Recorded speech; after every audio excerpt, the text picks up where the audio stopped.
TNPSC போட்டித் தேர்வுக்கு படிக்கிற அனைத்து மாணவர்களுக்கும் இனிய வணக்கம். இதுக்கு முன்னாடி நம்ம இயல் 1க்கான வீடியோ போட்டிருந்தோம்.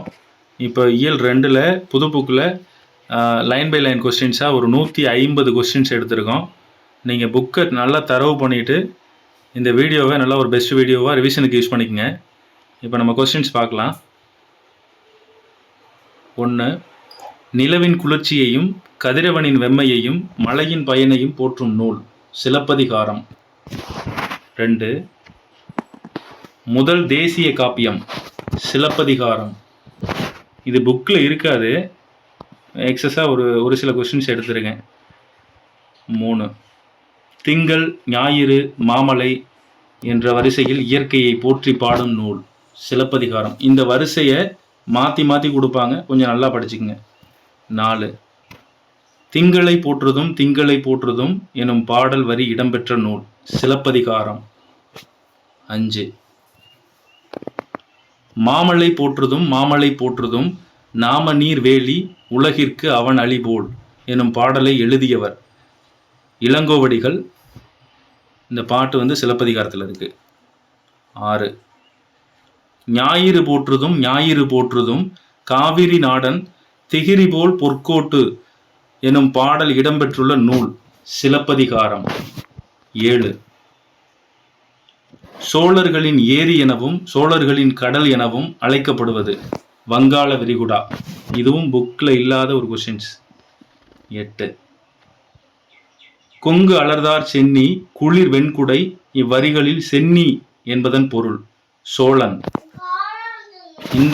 இந்த பாட்டில் இந்த லைனில் சென்னி அப்படிங்கிறது சோழனை குறிக்கும். நார்மலாக சென்னி அப்படிங்கிறது உச்சி அப்படின்னு பொருள். 9. சொல்லும் பொருளும். திங்கள்னா நிலவு, கொங்கு மகரந்தம், அலர் மலர்தல், திகிரி ஆணைச்சக்கரம், பொற்கோட்டு பொன்மயமான சிகரத்தில், மேரு இமயமலை, நாம நீர் அச்சம் தரும் கடல், அழி கருணை. 10. தேன் நிறைந்த ஆத்திமலர் மாலையை அணிந்தவன் யார்? சோழ மன்னன். 11. சோழனுடைய வெண்கொற்ற குடை டேஸ் பொருந்தியது, குளிர்ச்சி பொருந்தியது. 12. காவிரி ஆறு பாய்ந்து வளம் செய்யும் நாட்டை ஆட்சி செய்பவன் யார்? சோழ மன்னன். 13. சோழனுடைய ஆணை சக்கரத்திற்கு உவமையாக கூறப்படுவது எது? கதிரவன். 14. சிலப்பதிகாரத்தை சிறப்பதிகாரம் என்று கூறியவர் யார்? உவே சாமிநாதர். 15. சிலப்பதிகாரம் எனும் காப்பியத்தை இயற்றியவர் யார்? இளங்கோவடிகள். இவர் சேர மன்னர் மரபை சேர்ந்தவர். எந்த மரபை சேர்ந்தவர் அப்படின்னா சேர மன்னர் மரபை சேர்ந்தவர். 16. இளங்கோவடிகளின் காலம் கிபி 2ஆம் நூற்றாண்டு. இவரோட சமகாலத்தவர் அப்படின்னு பார்த்தோம்னா சீத்தலை சாத்தனார். 17. ஐம்பெருங்காப்பியங்களில் ஒன்றாகவும் தமிழனின் முதல் காப்பியமாகவும் விளங்கும் நூல் சிலப்பதிகாரம். 18. முத்தமிழ் காப்பியம், குடிமக்கள் காப்பியம் என்று போற்றப்படும் நூல் சிலப்பதிகாரம். 19. இரட்டை காப்பியங்கள் எவை? சிலப்பதிகாரம் மற்றும் மணிமேகலை. 20. கழுத்தில் சூடுவது டேஸ் தார். இதோட பொருள் மாலை. 21. கதிரவனின் மற்றொரு பெயர் ஞாயிறு. இது எல்லாமே புக் பேக்ல இருக்க கொஸ்டின்ஸு. அந்த ஆப்ஷன்ஸ்ல ஞாயிறு இருக்கும், சூரியனுக்கு நிறைய பேர் இருக்கு. 22. பிரித்து எழுதுக. வெண்குடை வெண்மை கூட்டல் குடை. 23. பொற்கோட்டு பொன் பிளஸ் கோட்டு. 24. கொங்கு கூட்டல் அலர் கொங்கலர். 25. சேர்த்து எழுதுக. அவன் கூட்டல் அழிபோல் அவன் அழிபோல். 26. வீடு என்பது எப்படி இருக்க வேண்டும் என்று கற்பனை செய்து பாடியவர் மகாகவி சுப்பிரமணிய பாரதியார். 27. கத்துங்குயிலோசை சற்றே வந்து காதில் பட வேணும் என்றன் சித்தம் மகிழ்ந்திடவே நன்றாய் இளம் தென்றல் வரவேணும் என்று பாடியவர் மகாகவி சுப்பிரமணிய பாரதியார். இந்த பாட்டு வந்து காணி நிலம் அப்படிங்கிற தலைப்புல இடம்பெற்றிருக்கும். 28. காணி நிலம் வேண்டும் பராசக்தி காணி நிலம் வேண்டும் அங்கு தூணில் அழகியதாய் என்ற பாடலை எழுதியவர் மகாகவி சுப்பிரமணிய பாரதியார். 29. சொல்லும் பொருளும். காணி அப்படின்னா நில அளவை குறிக்கும் சொல். மாடங்கள் மாளிகையின் அடுக்குகள். சித்தம் உள்ளம். 30. 20ஆம் நூற்றாண்டில் வாழ்ந்த இணையற்ற கவிஞர் அப்படின்னு கேட்டாங்கன்னா மகாகவி சுப்பிரமணிய பாரதியார். 31. பாரதியாரின் இயற்பெயர் சுப்பிரமணியன். 32. பாரதியாருக்கு பாரதி என்ற பட்டத்தை வழங்கியவர் யார்? எட்டயபுர மன்னர். 33. தம் கவிதையின் வழியாக விடுதலை உணர்வை ஊட்டி மண் உரிமைக்காகவும் பெண் உரிமைக்காகவும் பாடியவர். இதில் கமால்லாம் இல்லை, மகாகவி சுப்பிரமணிய பாரதியார். 34. பாரதியாரின் நூல்கள் பாஞ்சாலி சபதம், கண்ணன் பாட்டு, குயில் பாட்டு இது எல்லாமே வந்து நாட்டுப்பற்று மற்றும் மொழிப்பற்று மிக்க பாடல்கள் அப்படின்னு சொல்லுவோம். இது வந்து 6th இவ்வளவுதான் இருக்கு. அது அடுத்தடுத்த கிளாஸ்ல இவரோட நூல்கள் நிறைய படிக்கலாம். 35. காணி நிலம் என்ற பாடல் எந்த தொகுப்பில் இடம்பெற்றுள்ளது? பாரதியார் கவிதைகள். 36. கிணறு என்பதை குறிக்கும் சொல் கேணி. 37. சித்தம் என்பதன் பொருள் உள்ளம். 38. மாடங்கள் என்பதன் பொருள் மாளிகையின் அடுக்குகள். 39. பிரித்து எழுதுக. நன்மாடங்கள் நன்மை கூட்டல் மாடங்கள். 40. நிலத்தினிடையே நிலத்தின் கூட்டல் இடையே. 41. சேர்த்து எழுதுக. முத்து கூட்டல் சுடர் முத்துச்சுடர். 42. நிலா கூட்டல் ஒளி நிலா ஒளி. 43. பொறுத்துக. முத்துச்சுடர் போல நிலா ஒளி. தூய நிறத்தில் மாடங்கள். சித்தம் மகிழ்ந்திட தென்றல். இது எல்லாமே அந்த பாட்டுல வந்து பாரதியார் இதெல்லாம் வேணும் அப்படின்னு சொல்லி பாடியிருப்பாரு. முத்துச்சுடர் போல நிலா ஒளி வேணும், தூய நிறத்தில் மாடங்கள் வேணும், சித்தம் மகிழ்ந்திட தென்றல் வேணும் அப்படின்னு அவரோட கற்பனையில அந்த பாட்டு எழுதியிருப்பாரு. 44. காணி நிலம் வேண்டும் பராசக்தி காணி நிலம் வேண்டும். இத்தொடரில் மோனை சொற்களை எடுத்து எழுதுக. இதுல மோனை அப்படிங்கிறது வந்து முதல் எழுத்தை ஒன்றி வரும். எதுகை அப்படின்னா 2ஆம் எழுத்தை ஒன்றி வரும். இயைபு அப்படின்னா இறுதி எழுத்தை ஒன்றி வரும். அப்படி இல்லைன்னா அதோட சத்தம் வந்து ஒரே மாதிரி இருக்கும். இயைபு சத்தம் வேண்டும் வேண்டும் அப்படின்னு முடியும். அப்படி இல்லைன்னா அதோட சத்தம் ஒரே மாதிரி இருந்தாலும் அது இயைபுல சேரும். இதுல வந்து இப்ப மோனை சொல் அப்படின்னா காணி நிலம் வேண்டும் இது எல்லாமே வந்து முதல் எழுத்து எல்லாமே ஒன்றி வந்திருக்கு. கா நீ வே இது எல்லாமே ஒன்றி வந்திருக்கு. அதனால இது வந்து மோனை சொற்கள். 45. கத்தும் குயிலோசை சற்றே வந்து காதில் பட வேணும். இப்பாடல் அடியில் இடம்பெற்றுள்ள மரபு பிழை. இதுல வந்து குயில் வந்து கூவும். ஆனா பாரதியார் வந்து இத கத்தும் குயிலோசை அப்படின்னு வந்து எழுதியிருப்பாரு. அதான் இது பிழை. கத்தும் குயிலோசை. 46. பறவைகள் இடம்பெயர்தலை டேஸ் என்பர். வலசை போதல்.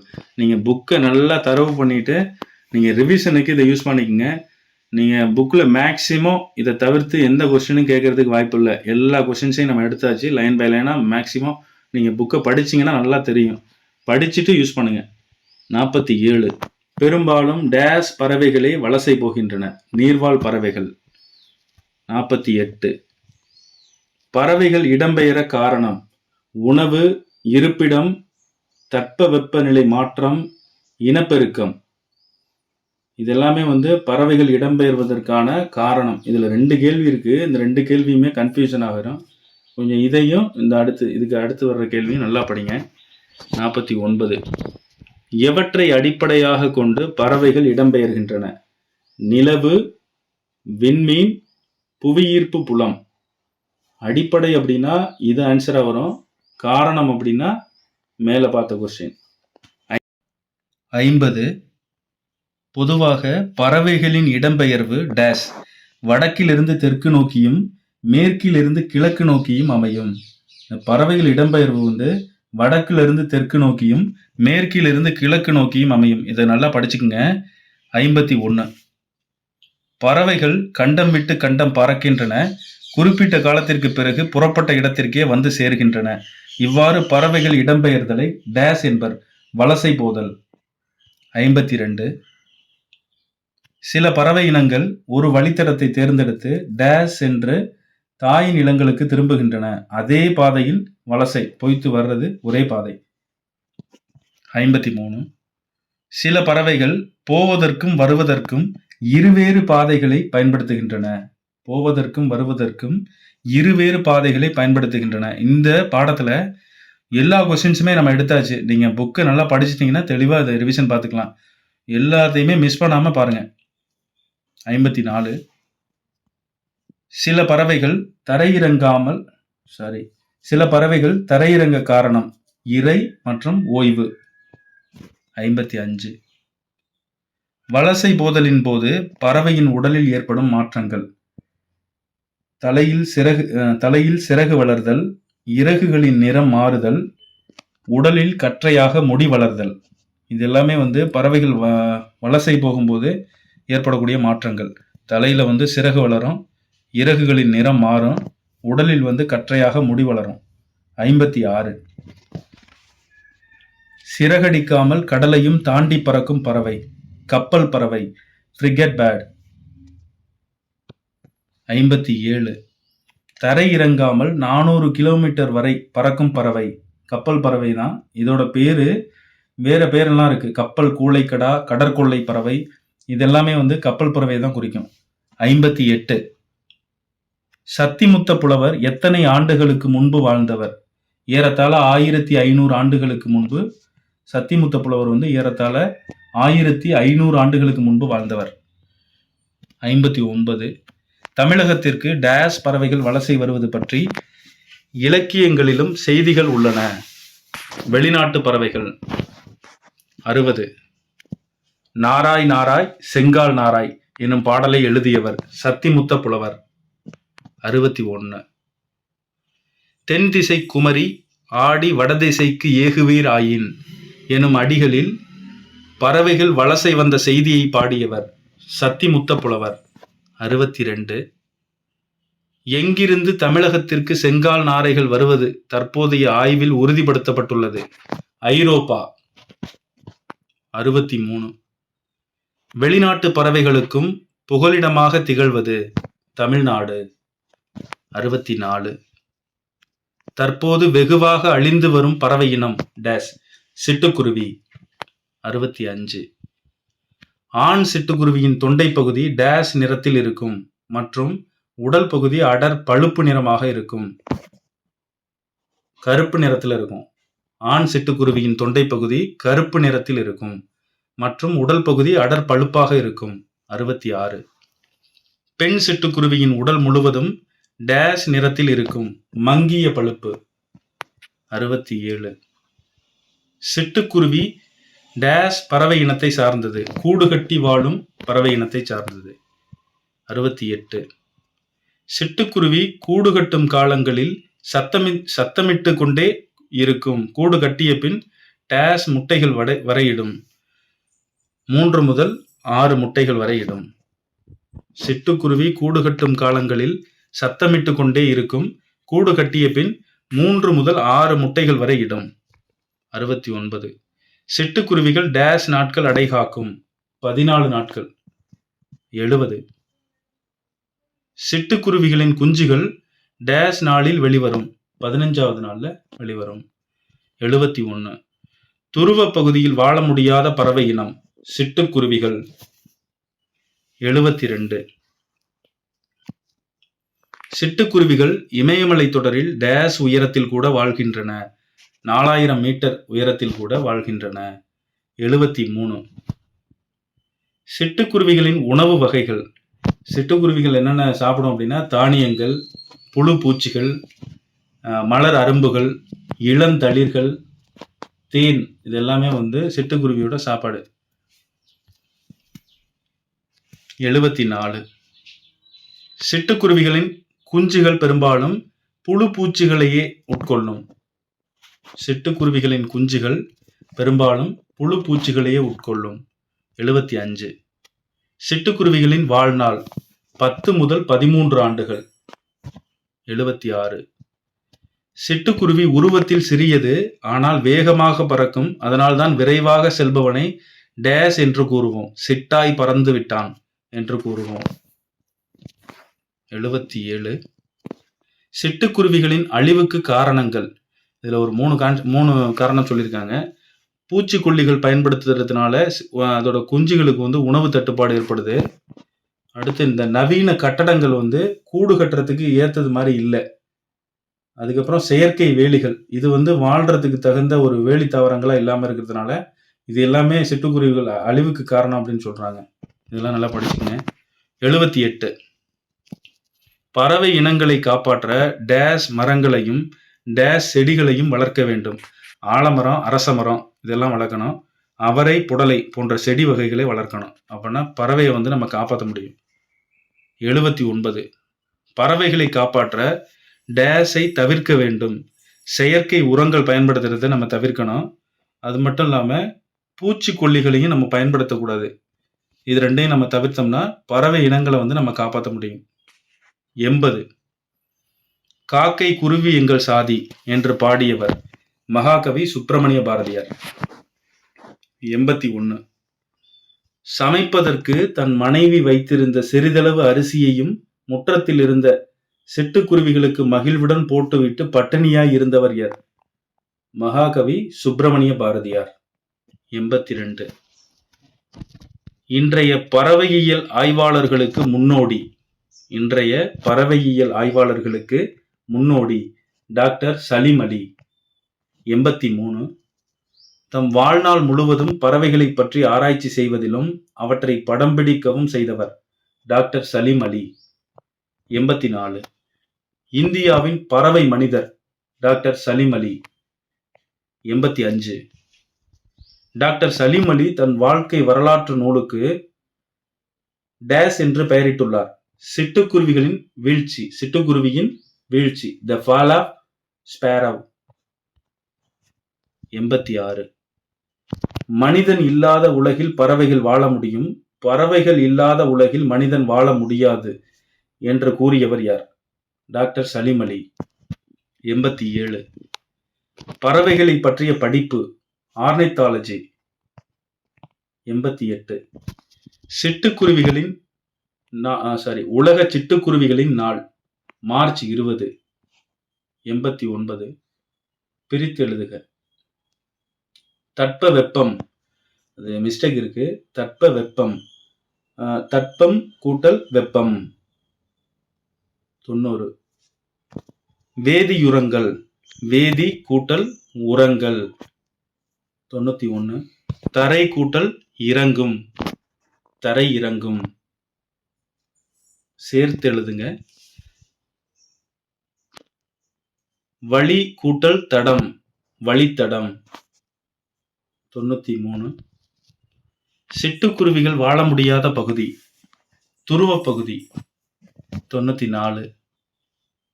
மிக நீண்ட தொலைவு பறக்கும் பறவை, ஆர்டிக் ஆலா. 95. பறவைகள் வலசை போவதை பற்றி பாடிய தமிழ் புலவர் சத்திமுத்த புலவர். 96. பறவைகள் இடம்பெயர்வதற்கு டேஸ் என்று பெயர், வலசை போதல். 97. இந்தியாவின் பறவை மனிதர் டாக்டர் சலீம் அலி. இது புக் பேக்ல இருக்கு. இதுக்கு முன்னாடியே நம்ம இந்த கொஸ்டினை பார்த்திருக்கோம். புக் பேக்ல இருக்கு. 98. பறவைகள் வலசை போக காரணங்களில் ஒன்று தட்பவெப்பநிலை மாற்றம். 99. உலகிலேயே நெடுந்தொலைவு பயணம் செய்யும் பறவை இனம், ஆர்டிக் ஆலா 22,000 கிலோமீட்டர் வரைக்கும் பறக்குமா. 100. கிழவனும் கடலும் என்ற கதை தொகுப்பு டேஸ் எனும் ஆங்கில புதினத்திலிருந்து தமிழில் மொழிபெயர்க்கப்பட்டுள்ளது. கிழவனும் கடலும் என்ற கதை தொகுப்பு டேஸ் எனும் ஆங்கில புதினத்திலிருந்து தமிழில் மொழிபெயர்க்கப்பட்டுள்ளது. The old man and the sea. 101.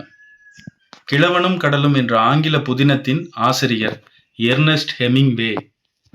102. The old man and the sea Nobel பரிசு பெற்ற ஆண்டு 1954. 103. கிழவனும் கடலும் எனும் கதையின் நாயகன் சாண்டியாகோ. இவர் வயது முதிர்ந்த மீனவர். 104. சாண்டியாகோ கடலுக்கு சென்றால் மீன் இல்லாமல் திரும்ப மாட்டார். ஆனால் கடந்த டேஸ் நாட்களாக மீன்கள் எதுவும் கிடைக்கவில்லை. 84 நாட்களாக மீன்கள் எதுவும் கிடைக்கவில்லை. 105. சாண்டியாகோவிடம் முதல் 40 நாட்கள் அவருடன் சென்ற சிறுவன் மனோலின். 106. சாண்டியாகோவிற்கு டேஸ் நாளில் மீன் கிடைத்தது. 85வது நாளில் மீன் கிடைத்தது. 107. எழுத்துகள் எத்தனை வகைப்படும்? 2 வகைப்படும். முதல் எழுத்துகள் சார்பெழுத்துகள். 108. உயிரெழுத்துகள் 12, மெய்யெழுத்துகள் 18 ஆகிய 30 எழுத்துகளும் டேஸ் ஆகும். முதல் எழுத்துகள் ஆகும். 109. பிற எழுத்துகள் தோன்றுவதற்கும் எழுதிங்க. பிற எழுத்துகள் தோன்றுவதற்கும் இயங்குவதற்கும் முதல் காரணமாக இருப்பதால் இவற்றை டேஸ் என்பர், முதல் எழுத்துகள் என்பர். 110. முதல் எழுத்துக்களை சார்ந்து வரும் எழுத்துக்களே டேஸ் ஆகும், சார்பெழுத்துகள் ஆகும். 111. சார்பெழுத்துகள் எத்தனை வகைப்படும்? 10 வகைப்படும். அவை என்னென்னு பார்க்கலாம். உயிர்மை, ஆயுதம், உயிரிழப்படை, ஒற்றளப்படை, குற்றிய லிகரம், குற்றிய லுகரம், ஐகார குறுக்கம், ஔகார குறுக்கம், மகர குறுக்கம், ஆயுத குறுக்கம். இந்த 10 சார்பெழுத்துகள். இதெல்லாம் சின்ன கிளாஸ்ல படிச்சிருப்பீங்க. 112. மெய்யெழுத்துகளும் உயிரெழுத்துகளும் ஒன்றுடன் ஒன்று சேர்வதால் டேஸ் தோன்றுகின்றன. உயிர்மெய் எழுத்துகள் தோன்றுகின்றன. இவை 216 எழுத்து இருக்கும்.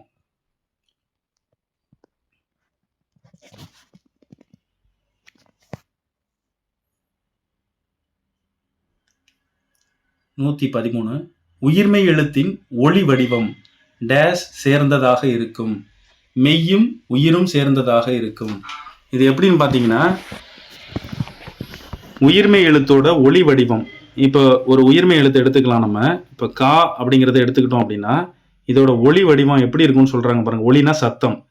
இப்போ இது எப்படி சொல்றோம்? இக்கு கூட்டல் ஆ. ஒரு நிமிஷம்.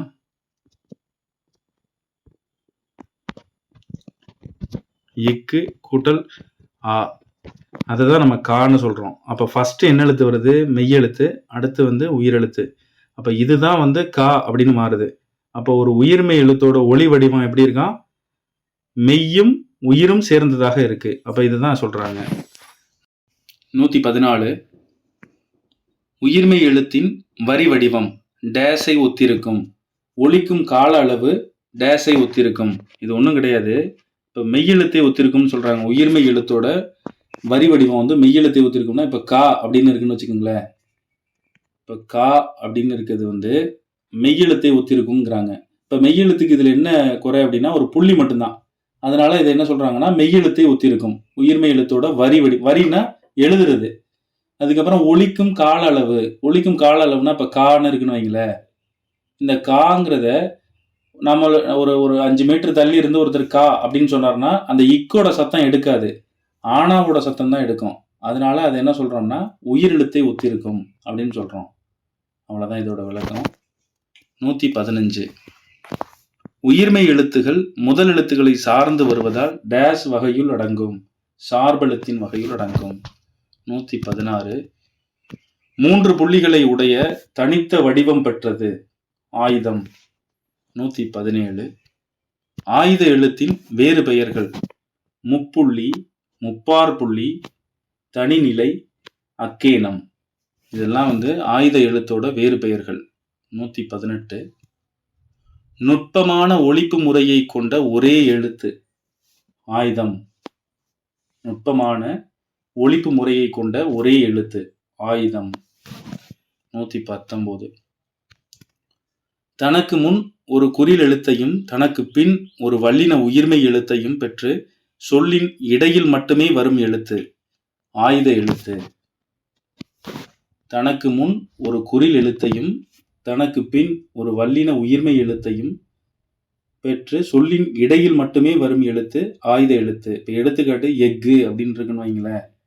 அந்த எக்குங்கிறது முதல் எழுத்து பாருங்க, தனக்கு முன் உயிரெழுத்து, தனக்கு பின் உயிர்மெய் எழுத்து, வல்லின உயிர்மெய் எழுத்து. இதான் சொல்றாங்க. 120. தனித்து நின்று இயங்காத எழுத்து. ஆயுத எழுத்து. ஆயுத எழுத்து தனியா நின்று பொருள் தராது, தனியா இயங்கவே இயங்காது. 121. முதல் எழுத்துகளாகிய உயிரையும் மெய்யையும் சார்ந்து இயங்குவதால் ஆயுத எழுத்து டேஸ் ஆகும், சார்பெழுத்து ஆகும். இதெல்லாம் நமக்கு கண்டிஷன்ல கேட்பாங்க, நல்லா பார்த்துக்குங்க இதெல்லாமே. 122. பறந்து விரிந்து இருப்பதால் கடலுக்கு டேஸ் என்று பெயர். பறவை. 2வது பறவை. ஃபர்ஸ்ட் இருக்குது பறக்கக்கூடிய பறவை. 123. இலக்கிய மன்ற விழாவில் முகிலன் சிறப்பாக உரையாற்றினார். முதல் உரை. 124. முத்து தம் டேஸ் காரணமாக ஊருக்கு சென்றார். பணி காரணமாக. முதல் பணி குளிர்ச்சி, 2வது பணி தான் வேலை. 125. கலைமகள் தன் வீட்டு தோட்டத்தை பார்க்க வருமாறு தோழியை அழைத்தாள். முதல்ல இருக்கக்கூடிய அழைத்தாள். 126. புல் என்பதன் வேறு பெயர். பறவை. 127. பறவைகள் இடம்பெயர்கள். தப்பா இருக்கு. பறவைகள் இடம்பெயர்தல் டேஸ், வலசை போதல். இடம்பெயர்தல் அப்படின்னு வரணும், தப்பா இருக்கு. 128. சரணாலயம் என்பதன் வேறு பெயர். புகலிடம். 129. திங்கள் என்பதன் பொருள் நிலவு. 130. சத்திமுத்த புலவரால் பாடப்பட்ட பறவை. செங்கால் நாராய். 131. பாரதியார் டேஸ் வேண்டும் என்று பாடுகிறார். காணி நிலம் வேண்டும் என்று பாடுகிறார். 132. கலைச்சொல். கண்டம் காண்டினென்ட், தட்ப வெப்பநிலை கிளைமேட், வானிலை வெதர், வலசை மைக்ரேஷன், புகலிடம் சாங்சுவரி, புவியீர்ப்பு புலம் கிராவிடேஷனல் ஃபீல்டு. இதெல்லாமே நல்லா தெளிவாக படிச்சுக்குங்க. இதெல்லாமே கொஸ்டின் கேட்குற ஏரியா தான். 133. உலக பொதுமறை என்று போற்றப்படும் நூல். திருக்குறள். உலக பொதுமறை என்று போற்றப்படும் நூல் திருக்குறள். 134. 7 சொற்களில் மனிதர்களுக்கு அறத்தை கற்றுத்தரும் நூல். திருக்குறள். 135. மழை உரிய காலத்தில் பெய்யாது போனால் உலகத்து உயிர்களை எல்லாம் டேஸ் துன்புறுத்தும், பசி துன்புறுத்தும். இது எல்லாமே திருக்குறளோட விளக்கமாக இருக்கும். இதெல்லாம் கொஸ்டின்ல கேட்கல கொஞ்சம் ஆன்சர் எல்லாமே ஒரே மாதிரி தெரியும். அதனால கொஞ்சம் நல்லா படிச்சுக்கங்க. திருக்குறள்லாம் ஒரு டைம் எல்லாத்தையுமே வாசிச்சிருங்க, அதான் பெட்ரு. 136. உரிய காலத்தில் பெய்யாது கெடுப்பதும் உரிய காலத்தில் பெய்து காப்பதும் டேஸ் மழை. 134. அன்பு இல்லாதவர் எல்லா பொருளும் தமக்கே என்பார்கள். அன்பு உடையவர்கள் தம் டேஸ் பிறர்க்கு என்பார்கள். தம்முடைய டேஸும் பிறர்க்கு என்பார்கள், உடம்பும் பிறர்க்கு என்பார்கள். 135. திருவள்ளுவர் அன்பு இல்லாதவர்களை வெறும் டேஸ் என்கிறார், எலும்பும் தோளும் என்கிறார். 136. ஒருவருக்கு மிகச்சிறந்த அணிகலன்களாக திருவள்ளுவர் கூறியவை பணிவும் இன்சொல்லும். ஒருவருக்கு மிகச்சிறந்த அணிகலன்களாக திருவள்ளுவர் கூறியவை பணிவும் இன்சொல்லும். 137. திருவள்ளுவர் டேஸ் ஆண்டுகளுக்கு முற்பட்டவர்? 2000 ஆண்டுகளுக்கு முற்பட்டவர். 138. எக்காலத்துக்கும் பொருந்தும் வாழ்க்கை நெறிகளை வகுத்து கூறியவர் திருவள்ளுவர். 139. திருவள்ளுவரின் வேறு பெயர்கள் 6th லெவலில் தான் இருக்குது. நீங்கள் அடுத்தடுத்த கிளாஸில் இவருக்கு நிறைய பேர் இருக்குது. இப்போ 6th இருக்கிறது மட்டும் இதில் போட்டேன். வான்புகழ் வள்ளுவர், தெய்வ புலவர், பொய்யில் புலவர், சென்னா போதார், நாயனார், முதற்பாவலர், இவருக்கு நிறைய பேர் இருக்குது. அடுத்தடுத்த கிளாஸில் நம்ம படிப்போம். 140. திருக்குறளின் முப்பால் பிரிவுகள் அறம், பொருள், இன்பம். 141. திருக்குறள் டேஸ் நூல்களுள் ஒன்று, 11 கீழ்கணக்கு நூல்களுள் ஒன்று. 142. திருக்குறளுக்கு வழங்கும் வேறு பெயர்கள் உலக பொதுமறை, வாயுரை வாழ்த்து. இதெல்லாமே 6th உள்ளது மட்டும்தான். 143. திருக்குறள் டேஸ் மொழிகளுக்கும் மேல் மொழிபெயர்க்கப்பட்டுள்ளது. திருக்குறள் டேஸ் மொழிகளுக்கும் மேல் மொழிபெயர்க்கப்பட்டுள்ளது. 100 மொழிகளுக்கும் மேல் மொழிபெயர்க்கப்பட்டுள்ளது. 144. திருக்குறளின் அதிகாரம் மற்றும் மொத்த குறள்கள் 133 அதிகாரம், 1330 குறள். 145. திருக்குறளின் தனிச்சிறப்பு இல்லாததும் இல்லை, சொல்லாததும் இல்லை, எல்லாமே இதில் அடங்கிருச்சு. மக்களுக்கு மகிழ்ச்சி தருவது 146. மக்களுக்கு மகிழ்ச்சி தருவது அறிவுடைய மக்கள். இதெல்லாமே திருக்குறளோட பொருள் இருக்கும். 147. ஒருவருக்கு சிறந்த அணி இன்சொல். ஒருவருக்கு சிறந்த அணி இன்சொல், இனிமையான சொல்லு தான் ஒருவரோட சிறந்த அணி. 148. 2016 ஆண்டு ரியோ நகரில் நடைபெற்ற மாற்றுத்திறனாளிகள் ஒலிம்பிக் போட்டியில் தங்கப்பதக்கம் வென்றவர் மாரியப்பன். இவர் தமிழ்நாட்டை சேர்ந்தவர். உயரம் தாண்டுதல் போட்டியில் இவர் தங்கப்பதக்கம் 2016 வாங்கியிருப்பார். இப்போ 2024 இவர் தான் வாங்கியிருப்பாருன்னு நினைக்கிறேன். அதை பார்த்துக்குங்க. அதுக்கப்புறம் இவர் சேலம் தான் இவரோட ஊர். 149. பொருத்தமான சொற்களை தேர்ந்தெடு. இனிய டேஸ் இன்னாத கூறல் கனியிருப்ப டேஸ் கவர்ந்தற்று. இனிய உளவாக இன்னாத கூறல் கனியிருப்ப காய் கவர்ந்தற்று. அடுத்து 2 குறள் கொடுத்துருப்பாங்க. இது ரெண்டுமே புக் பேக்கில் இருக்கும். அன்பிலார் எல்லாம் தமக்குரியர், அன்பிலார் எல்லாம் தமக்குரியர், அன்புடையார் என்பும் உரியர் பிறர்க்கு. இந்த 2 வார்த்தையும் அதில் வரும். அன்பிலார் எல்லாம் தமக்குரியர், அன்புடையார் என்பும் உரியர் பிறர்க்கு. 150. திருக்குறளில் பயன்படுத்தப்படாத ஒரே உயிரெழுத்து எது? அவ். இந்த அவ்வுங்கிற எழுத்தை திருக்குறளில் திருவள்ளுவர் பயன்படுத்தவே இல்லை. இதை விட இயல் 2க்கான கொஸ்டின்ஸ் எல்லாமே முடிஞ்சிருச்சு. மேக்ஸிமம் எல்லா கொஸ்டின்ஸுமே நம்ம எடுத்துட்டோம். நீங்கள் நல்லா படிங்க. படிச்சுட்டு புக்கை நல்லா படிச்சுட்டு ரிவிஷனுக்கு இதை யூஸ் பண்ணிக்கோங்க. எல்லாருமே எதிர்காலத்தில் அரசு அதிகாரிகளாக வர்றதுக்கு எங்களுடைய மனமார்ந்த வாழ்த்துகள். நம்ம அடுத்த வீடியோவில் சந்திக்கலாம். அதுக்கு முன்னாடி விடாமுயற்சி ப்ளஸ் தன்னம்பிக்கை ஈக்குவல் டு வெற்றி. நன்றி, வணக்கம்.